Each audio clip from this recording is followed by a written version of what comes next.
안녕하십니까, 혜원입니다. 혜원이 논어 현대적 응용하기, 오늘은 8일편 제 11장이 되겠습니다. 오늘 제목은 이제까지 제목 말 안 했는데 제목을 현대적으로 좀 말하면서 계속 해보도록 하겠습니다. 이번부터는 오늘 제목은 내가 그 상대를 잘 알고 있는데 누가 그 사람 행실에 대해서 물어볼 때 나는 어떻게 대답해야 될지, 이제 그거에 대해서 한번 얘기를 해보고자 하는데요.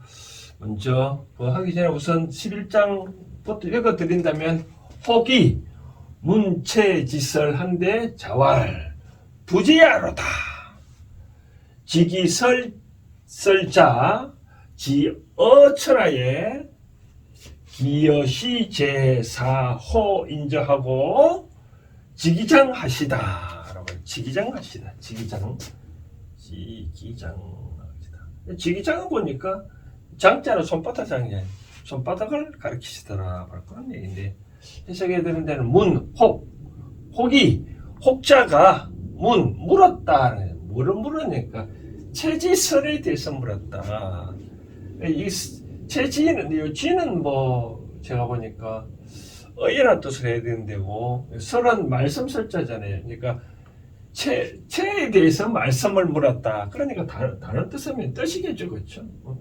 체의 뜻에 대해서 물었다. 자, 체가 지난번에 제가 말씀드릴 때는 이 체제사를 의미했잖아요, 그죠? 체제사. 그러니까 체제사가 제가 말씀드렸다시피 통상적으로 제사는 아무리 지낸다 하더라도 시조 할아버지까지만 지내잖아요, 그렇죠? 근데 시조 할아버지도 하늘에 뚝 떨어지는 게 아니라 시조 할아버지의 아버지도 이제 부모가 있잖아요. 그래서 이제 노나라에서는 이 시조 할아버지가 이제 주공이잖아요, 그죠? 주공의 아버지 부모는 이제 문왕이잖아요, 그죠? 그러니까 이 통상적으로 이와 같이 체제사는 시조 할아버지 아버지까지 제사를 지내는 거를 체제사라는데, 체제사는 누가 지냈냐면 일반적으로 왕이 지내는 거죠, 그렇죠? 그러니까 종손이 지낸다라고 말씀드리죠, 종손. 그런데 노나라는 종손이 아니잖아요, 그렇죠? 그러면 체제사를 지내면 안 되잖아요, 그렇죠? 그래서 이 공자는 저는 10장에서 자기는 당신 내 이외에는 보고 싶지 않다로 얘기를 했잖아요, 그죠? 이제 그런데 누가 그런 이 체제사의 뜻을 대해서 이제 물었는데, 공자는 그런 내용을 공자가 이제 잘 알겠죠, 그죠? 자기가 보고 싶지 않다고 얘기를 했으니까. 그런데 자활 부지야로다. 부지야. 나는 모른다. 알지? 나는 모르겠다. 참 이상하죠, 그렇죠? 진짜 공자가 몰라서 모른다 그럴까요? 공자한테 제사에 대해서 너무나 잘 아는 분이 체제사의 의미를 모르고, 그러니까 자기가 보고 싶지 않다고 얘기를 한 취지가, 잘 몰라서 모른다는 게 아니라 누가 그렇게 했겠죠. 그럼 노날에서 이와 같이 체제사를 지내면 안 되는데 체제를 지내니까, 내가 만약에 체제사에 대해서 자세히 설명해 준다 그러면 노나라를 이제 비방거려야 되잖아요, 그렇죠? 그래서 아마 노나라를 비방하지 않은 차원에서 자기는 아마 모른다고 했지 않았을까라고 그런 생각이 듭니다. 그 이야기 좀 다시 좀 더 있다 하고요. 그 다음에 제가 난 모르겠다. 그랬자 또 뭐라고 얘기냐면, 지기설자 지어천하야에, 지는 알지잖아요. 똑같이 그 뜻을 아는 자는, 요 지는 영어로 말하면 that, 연결조사라고 보면 됩니다. that. 지금 명사구를 만드는 그런 의미니까. 그 뜻을 아는 자는 천하에 뭐와 같다는 얘기. 아마 거기 있잖아요. 아마 그것은 천하니까 이 체제사의 뜻을 만약에 설명할 수 있는 자는, 아마도 이 제자는 이 모두 제자인데, 이때는 특별히 의미보다는 그냥 이자로 뭐 대명사라는 행수를 해석하면 될 것 같아요. 뭐 아마도 그것은 사호하라. 이 사람은 이사자거든요. 이사자. 그러니까 이것을 보는 것과 같다. 이것을 보는 것과 같다라고 하는데 무엇을 보느냐면 이것을 보는 것과 같다 하면서 공자가 뭐라 하냐면 지기장이라 그 손바닥을 가르친 것 같다.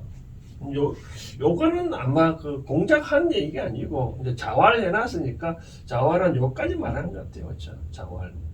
그러니까 나는 모르겠다. 만약 그 뜻을 말할 수 있는 자는 천하를 어떻게 하는데 천하를 내 손바닥에 놓고 보는 것 같다.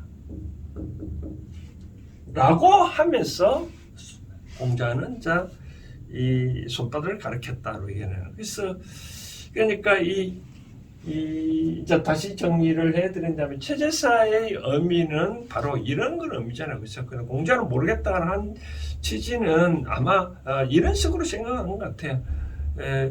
좀 이따가 또 논어 뒷장 계산을 보면 이런 대목이 나오거든요. 어떤 공자의 제자가 만약에 이런 질문하는 내용이 나옵니다. 어떤 대부가 즉 만약에 계시란 대부가 상중에 상복을 입고 잠을 자는 것이 예의에 어긋납니까? 라고 물었거든요. 그러자 공자는 모르겠다. 부지하라. 그런데 또 어떤 제자가 또 공자 앞에 나타나서 이런 얘기를 한 거다.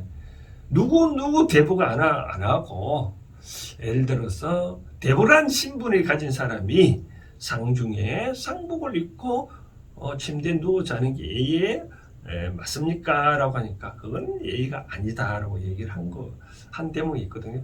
아마 그거는 그런 뜻인 것 같아요. 우리가 어떤 사람을 비방을 할 때 직접적으로 비방하면 좀 그 사람 체면을 꾸기잖아요. 그렇죠? 그래서 내가 처음에 모두에 말씀드렸다시피 어떤 사람에 대해서 잘 안다고 할 때 그 사람 행실에 대해서 묻는다면 우리가 그런 말 있잖아요. 어떤 사람에 대할 때 그 사람 칭찬을 할지언정 비방을 하지 말라 그러잖아요. 그렇죠? 비방하면 어차피 또 그 화살이 나한테 저한테 또 돌아오는 거고 또 대화를 하는데 누구를 칭찬하면 그 사람은 멋져 보여도 누가 비방하면 별로 안 좋잖아요. 그렇죠? 바로 공자는 그런 뜻으로 말씀드린 것 같아요. 설마 공자가 체제사의 의미를 모르는 건 아닌데 자기가 속해 있는 노나라에서 자기 조국이잖아요. 그렇죠? 조국 노나라에서 이렇게 체제사를 지내는 게 참 못마땅하겠죠. 그렇죠? 노나라에서 만약에 이런 체제사의 뜻을 설명해 주면 노나라는 뭐 체제사를 지내면 안 되는데 공자께서 왜 그것도 안 말렸냐라고 말할 수도 있겠죠. 그렇죠? 한편 그걸 또 예를 설명이 이런 것 같아요. 이 체제사를 지낸다는 것은 이 천하를 내 손바닥에 올려놓고 보는 것 같다. 통상 그러잖아요. 우리 이 손바닥 잘 보이잖아요. 손금도 보고 천을 잘 본다는 거죠. 그러니까 체제사를 지낸다는 뜻을 알고 그것을 지낸다는 뜻은 그만큼 천하를 다스릴 수 있는 그만큼 재능을 가졌다. 그런 의미죠. 그렇죠? 근데 그런 재능을 안 가진 노나라에서 체제사를 지내는 것은 안 맞다라고 쉽게 말해서 이런 것 같아요. 뭐 예의가 아니면 보지를 말라. 바로 그런 얘기를 하는 것 같아요. 그리고 또 하나는 저에서 첨가를 해야 될 항목은 이런 것 같아요. 예를 들어서 이제 이같이 공자가 노나라가 이렇게 체제사 지내는 못마땅했는데 그래서 못마땅하니까 알면서도 모른다고 했잖아요. 부지하라.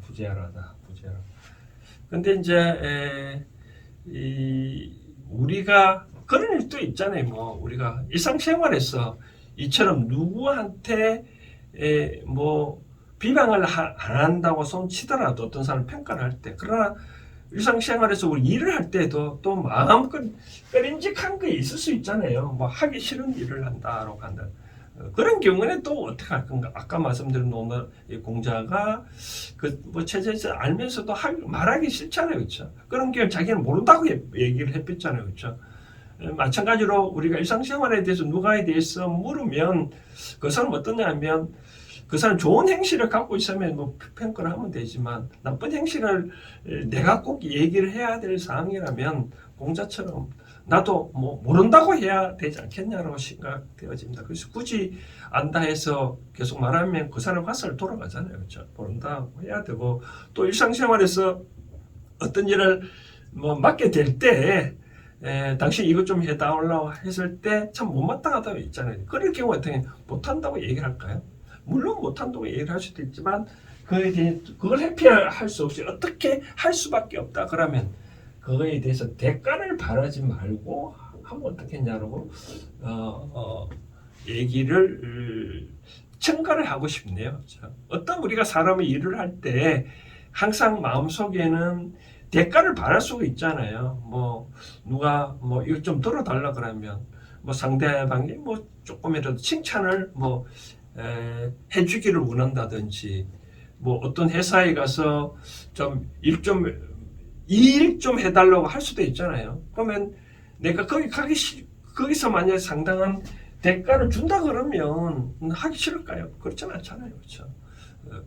근데 대가를 조금만 주고 뭐 하라 한다고 할 때 그와 같은 경우에 어쩔 수 없이 해야 될 사항이라면 그 대가를 바르지 말고 그냥 허심탄회하게 그거를 해라라고 말씀드리고 싶네요. 그러다 보면 상대가 또 내가 정신껏 성의껏 하다 보면 상대가 또 다를 수도 있지 않냐라고 생각되어집니다. 그래서 오늘 8일편 11장은 이제 공자의 그 어떤 성품에 대해서 좀 알 수 있을 것 같은데요. 남을 비방하는 그런 말이라면 나는 굳이 그에 대해서 자세히 얘기하는 것보다 그냥 모르겠다. 그게 하면 또 방패면이잖아요. 뭐 예를 들어서 갑순이가 갑돌이에 대해서 물어보면 갑돌이 어떻더냐 물어보면 뭐 굳이 뭐 그냥 모른다 하면 싹 넘어가는데 조금이나 안다 하면 야 뭐 어떻겠냐 계속 얘기하잖아요. 그렇죠? 그것도 하나의 방편으로서 아마 나는 뭐 모르겠다. 부지하라 라고 말하는 것도 한 방법일 것 같습니다. 오늘은 이 노노 8일편 제11장 이렇게 간단하게 이런 식으로 받아들이고 해석하면 될 것 같습니다. 오늘 여기까지 하겠습니다. 감사합니다.